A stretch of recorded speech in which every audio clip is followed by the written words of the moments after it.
ഇന്നലത്തെ ഒരു സംഭവവുമായി ബന്ധപ്പെട്ട ഒരു പോസ്റ്റ് വായിക്കാം. മഹാകുംഭമേളയെ പരിഹസിക്കും വിധം പരിപാടി അവതരിപ്പിച്ചതായി നിരവധി പേർ പരാതി ഉന്നയിച്ചു. അത് തന്നെ വേദനിപ്പിച്ചു. അവിടെ ഉണ്ടായിരുന്ന കോടിക്കണക്കിന് ഭക്തരിൽ എൻ്റെ കുടുംബവും ഉണ്ടായിരുന്നു. ഞാനിത് ചാനൽ നേതൃത്വത്തിൻ്റെ ശ്രദ്ധയിൽപ്പെടുത്തി.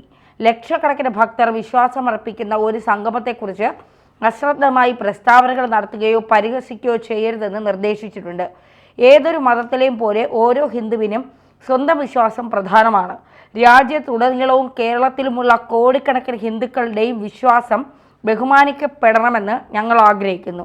അതായത് ഏഷ്യാനെറ്റ് ചാനൽ മേധാവി രാജീവ് ചന്ദ്രശേഖർ ഇന്നലെ എക്സിൽ കുറിച്ചതാണ്. അതായത് സിന്ധു സൂര്യകുമാറിന് നല്ല ഒന്നാന്തരം അടിയാണ് അദ്ദേഹം കൊടുത്തിരിക്കുന്നത്. അങ്ങനെ നീ ഞെളിഞ്ഞോ, പക്ഷെ ഹിന്ദുക്കളുടെ നെഞ്ചി കയറി കൂടുതൽ ഞെളിയാൻ നിൽക്കണ്ട, ഇനി ഇതുണ്ടായാൽ ചാനലിൽ നീ ഉണ്ടാകില്ല എന്നുള്ള മുന്നറിയിപ്പ് തന്നെയാണ് അദ്ദേഹം നൽകുന്നത്. എന്താണ് സിന്ധുവിനോട് നമുക്ക് മാധ്യമ പ്രവർത്തകർ എന്ന രീതിയിൽ പറയാനുള്ളത്? അല്ല, ചുരുക്കി പറയുകയാണെങ്കിൽ ഒറ്റ വാക്കിൽ നമുക്കിത് പറയാം. കാരണം സിന്ധു സൂര്യകുമാറിൻ്റെ മാധ്യമ പ്രവർത്തന പണി മര്യാദയ്ക്ക് എടുക്കുക, അത് മാത്രം അവർ ചെയ്താൽ ഒരു പ്രശ്നമില്ലാതെ പോകാം. പക്ഷേ ഇവിടെ ഇപ്പോൾ സിന്ധു സൂര്യകുമാർ എന്താ ചെയ്തിരിക്കുന്നത്? പുള്ളിക്കാരത്തി ഈ ഒരു വലിയ വിഭാഗം, മതവിഭാഗം എന്ന് നമുക്ക് പറയാൻ പറ്റുമെന്ന് എനിക്കറിയില്ല, കാരണം ഹിന്ദുയിസം ഒരു മതമല്ല എന്നാണ് നമ്മളൊക്കെ പഠിച്ചിട്ടുള്ളത്. ഒരു വലിയ ജനവിഭാഗത്തിൻ്റെ ഒരുപാട് കാലങ്ങളായി തുടർന്ന് വരുന്ന ഒരു ആത്മീയ സംഗമം, ഒരു ആത്മീയ ചടങ്ങ്, ആ ഒരു ചടങ്ങിനെ പറ്റിയാണ് ഈ സിന്ധു സൂര്യകുമാർ ഇത്തരത്തിലൊരു കവലപ്രസംഗം അവിടെ ഏഷ്യാനെറ്റിൽ നടത്തിയിട്ടുള്ളത്. ഈ കാലങ്ങളായി ഉത്തരേന്ത്യയിൽ നടന്നു വരുന്ന ഒരു കാര്യത്തെ സിന്ധു സൂര്യകുമാറിന് കലിയിളകാൻ മാത്രം എന്താണ് ഇതിലുണ്ടായത്? ഒന്ന്, അവിടെ പോകുന്ന ആളുകൾ തീർത്ത് കാവ്യ എടുത്തവരായിരുന്നു, അത് സിന്ധു സൂര്യകുമാറിന് പിടിച്ചില്ല. രണ്ട്, കേരളത്തിൽ നിന്ന് ലക്ഷക്കണക്കിന് ആളുകൾ അവിടെ പോയി. അതിൽ പ്രമുഖ നടന്മാരുൾപ്പെടെ പ്രമുഖ സെലിബ്രിറ്റികൾ ഉൾപ്പെടെ പല ആളുകളും അതിലുണ്ടായിരുന്നു എന്നുള്ളതാണ് ഒരു യാഥാർത്ഥ്യം. അതൊന്നും തന്നെ സിന്ധു സൂര്യകുമാറിനെ സംബന്ധിച്ചിടത്തോളം അവർക്ക് പിടിച്ചിട്ടില്ല. ഇനി രണ്ടാമത്തെ കാര്യം എന്ന് പറയുന്നത്, ഇതൊരു RSSൻ്റെയോ ബി ജെ പിയുടെയോ പരിപാടിയല്ല എന്നുള്ളത് നമ്മൾ മനസ്സിലാക്കേണ്ടത്. ഇതൊരു ഹിന്ദു വിശ്വാസത്തിലുള്ള, ഹിന്ദു സംസ്കാരത്തിലുള്ള ഒരു പരിപാടി മാത്രമാണ് കുംഭമേള എന്ന് പറയുന്നത്. അത് വിശ്വാസികളെ സംബന്ധിച്ചിടത്തോളം അതിൽ ഏറ്റവും കൂടുതൽ പ്രാധാന്യം വരുന്നത് സാധാരണ ഭക്തന് പോലും അല്ല. അവിടെ പ്രാധാന്യം വരുന്ന ആർക്കാ? സന്യാസിമാർക്കാണ്. സന്യാസിമാരാൽ ബന്ധിക്കപ്പെട്ട അല്ലെങ്കിൽ സന്യാസിമാരുമായി ബന്ധമുള്ള ഒരു ചടങ്ങാണ് കുംഭമേള എന്ന് പറയുന്നത്. അതിൽ പരമ്പരാഗതമായിട്ട് ഈ അഘോരി സന്യാസിമാരും അതുപോലെ അത്തരത്തിലുള്ള ആളുകളുമൊക്കെയാണ് ഈ കുംഭമേളയിൽ കാലങ്ങളായിട്ട് എന്ത് ചെയ്തുകൊണ്ടിരുന്നത്, പ്രവർത്തിച്ചുകൊണ്ടിരുന്നത്, പോയിക്കൊണ്ടിരുന്നത്. അവിടെ കുംഭമേളയിൽ പോയി സ്നാനം ചെയ്തതും അവിടുത്തെ കാര്യങ്ങൾ ചെയ്യുന്നതും. ഈ അഘോരി സന്യാസിമാരെയൊക്കെ നമുക്ക് കാണണമെങ്കിൽ പലപ്പോഴും നമുക്ക് കാണാൻ കഴിയില്ല. പക്ഷെ കുംഭമേള സമയത്ത് അവിടെ പോയി കഴിഞ്ഞാൽ ഇവരെയൊക്കെ കാണാൻ കഴിയും. ഈ സോഷ്യൽ മീഡിയയൊക്കെ ഒരുപാട് മാറി, ഡിജിറ്റൽ യുഗം വന്നു. അങ്ങനെ വന്നപ്പോഴാണ് ഇത്രയും കോടിക്കണക്കിന് ആളുകൾ ഒരുമിച്ച് പങ്കെടുക്കുന്ന ഒരു കുംഭമേളയെ പറ്റി ആളുകൾക്ക് ജിജ്ഞാസ ഉണ്ടാകുന്നത്. കഴിഞ്ഞ തവണ ഈ ഒരു കുംഭമേള വരുന്നു എന്ന് പറയുന്ന സമയത്ത് തന്നെ ഈ സന്യാസിമാരൊക്കെ ഒരുമിച്ച് നിൽക്കുന്ന കുംഭമേള, ഈ കുംഭമേള 144 വർഷത്തിൽ ഒരിക്കൽ മഹാകുംഭമാണ് വരുന്നത്. അല്ലാതെ അർദ്ധകുംഭം, പൂർണ്ണകുംഭം എന്നൊക്കെ പറഞ്ഞിട്ട് പല കുംഭമേളകൾ നടക്കാറുണ്ട്. അങ്ങനെ കുംഭമേളകൾ നടക്കുന്നതിനെ പറ്റി പലതരത്തിലുള്ള വാർത്തകൾ വരാറുണ്ടായിരുന്നു. അപ്പോൾ ഇത്തവണ ലോകത്തിൻ്റെ പല ഭാഗങ്ങളിൽ നിന്നുള്ള മെയിൻ സ്ട്രീം മാധ്യമങ്ങളും BBC ഉൾപ്പെടെയുള്ള മാധ്യമങ്ങളും ഒക്കെ ഇത് വലിയ രീതിയിൽ എന്ത് ചെയ്തിട്ടുണ്ട്, കവർ ചെയ്തിട്ടുണ്ട്. ഇതൊന്നും സിന്ധു സൂര്യകുമാർ ഇഷ്ടപ്പെട്ടിട്ടില്ല. എന്താണ്? സിന്ധു സൂര്യകുമാറിന് ഏതെങ്കിലും പൊളിറ്റിക്സ് ഉണ്ടെങ്കിൽ, അത് വ്യക്തിപരമായ രാഷ്ട്രീയം ഉണ്ടെങ്കിൽ, ആ വ്യക്തിപരമായ രാഷ്ട്രീയം അവർക്ക് പറയാനും പ്രചരിപ്പിക്കാനുമുള്ള സ്വാതന്ത്ര്യം ഇന്ത്യൻ ഭരണഘടന കൊടുക്കുന്നുണ്ട്. പക്ഷേ ആ രാഷ്ട്രീയത്തിൻ്റെ പേരിൽ ഇവിടെയുള്ള ഒരു പറ്റം വലിയ ഭൂരിപക്ഷ വിശ്വാസികളുടെ വിശ്വാസത്തെ എടുത്തിട്ട് അലക്കാൻ സിന്ധു സൂര്യകുമാറിന് ആരും എന്ത് കൊടുത്തിട്ടില്ല, ഒരു റൈറ്റ്സും കൊടുത്തിട്ടില്ല എന്നുള്ളതാണ് ആദ്യം മനസ്സിലാക്കേണ്ടത്. ഇനി കുംഭമേളയെ വിമർശിക്കുന്നു എന്നതിനേക്കാൾ ഉപരിയായിട്ട് ഞാൻ പറയാം, എന്താണ്, പല ആളുകളും എക്സ് മുസ്ലിങ്ങളായിട്ടുള്ള ആളുകൾ, അതുപോലെ തന്നെ ഈ യുക്തിവാദികളായിട്ടുള്ള ആളുകൾ, ഇവരൊക്കെ എല്ലാ മതവിഭാഗങ്ങളെയും വിമർശിക്കാറുണ്ട്, എല്ലാ വിഭാഗങ്ങളെയും വിമർശിക്കും. അതുകൊണ്ട് തന്നെ നമുക്ക് അവരോടൊന്നും പറയാനില്ല. നിങ്ങൾ ഹിന്ദുക്കളെ മാത്രമേ വിമർശിക്കരുതെന്ന് പറയാൻ പറ്റുമോ? ഇല്ല. അവർ ഈ എല്ലാ മതങ്ങളിലെയും അനാചാരങ്ങളെ പറ്റിയും എല്ലാ കാര്യങ്ങളെ പറ്റിയും അവർ പറയാറുണ്ട് എന്നുള്ളത് കൊണ്ട് അവർ ആ പണിയെടുക്കുന്നുണ്ട്. സിന്ധു സൂര്യകുമാർ എന്തുകൊണ്ടാണ് ഈ പറയുന്ന പോലെ ഇവിടുന്ന് സർക്കാരിൻ്റെ ചെലവിൽ പ്ലെയിനിൽ കയറി അറേബ്യയിൽ പോയി അവിടെ നിന്ന് സാത്താനെ കല്ലെറിയുകയും അതിൻ്റെ ഉള്ളിൽ കയറി ഇത്രയും തിക്കും തിരക്കുമുള്ള സ്ഥലങ്ങളിൽ പോയി അവിടെയുള്ള തിക്കും തിരക്കിലും പെട്ട് കുറേ അധികം ആളുകളൊക്കെ മരണപ്പെട്ടിട്ടുണ്ടായിരുന്നു. ഈ കാര്യത്തെപ്പറ്റി ഇന്നേ വരെ ഹജ്ജിനെ പറ്റി ഒരു വീഡിയോ ഇവർ ചെയ്തിട്ടുണ്ടോ? ചെയ്തിട്ടില്ല. ഇത് ഏതെങ്കിലും തരത്തിൽ ഈ കുംഭമേള BJPക്ക് ഒരു ഗുണകരമാകുമോ എന്ന കാര്യത്തിലാണ് സിന്ധു സൂര്യകുമാറിന് യഥാർത്ഥത്തിൽ പ്രശ്നമുണ്ടായത്.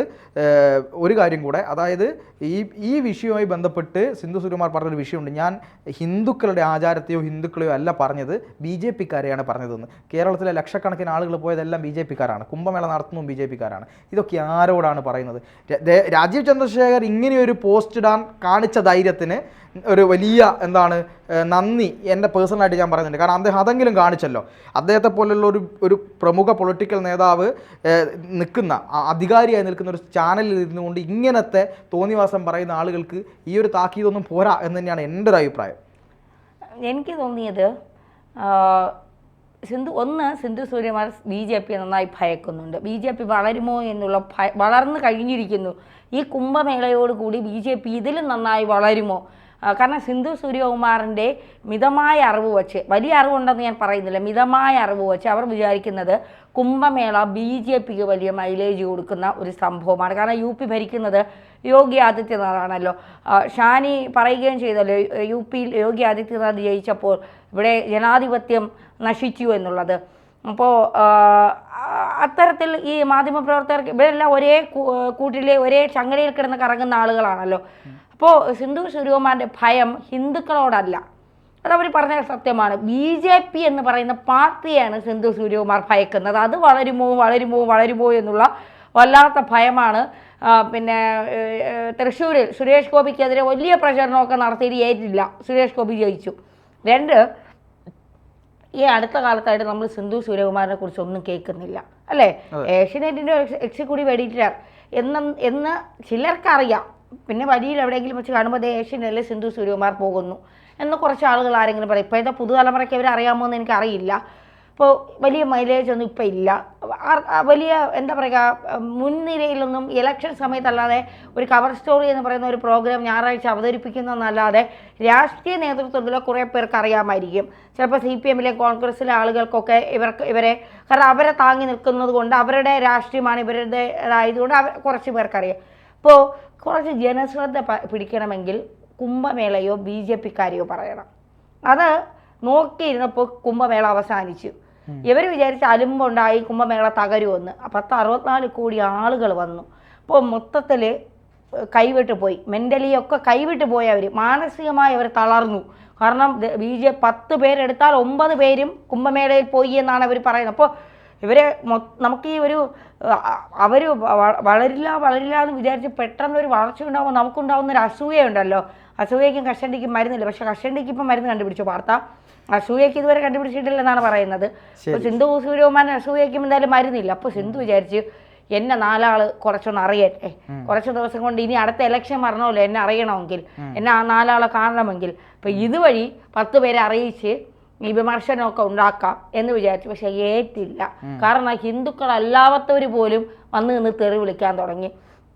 എന്തായാലും മെനിങ്ങാന്ന് ഇവരെ പോസ്റ്റിന് താഴെ ഞാൻ നോക്കിയപ്പോൾ ഒരു മുസ്ലിം നാമധാരിയായ ഒരാൾ ചോദിക്കുകയാണ്, അല്ല ചേച്ചി, അല്ല അമ്മച്ചി, പിന്നെ ഹജ്ജിന് പോകുമ്പോൾ ആളുകൾ മക്കയിൽ പോകുമ്പോൾ ചെകുത്താനെ കല്ലെറിയുന്നത് അമ്മച്ചി കാണണില്ലേ എന്ന്, അമ്മച്ചിക്ക് ഇതിനെക്കുറിച്ചൊന്നും പറയാനില്ലേ എന്ന്.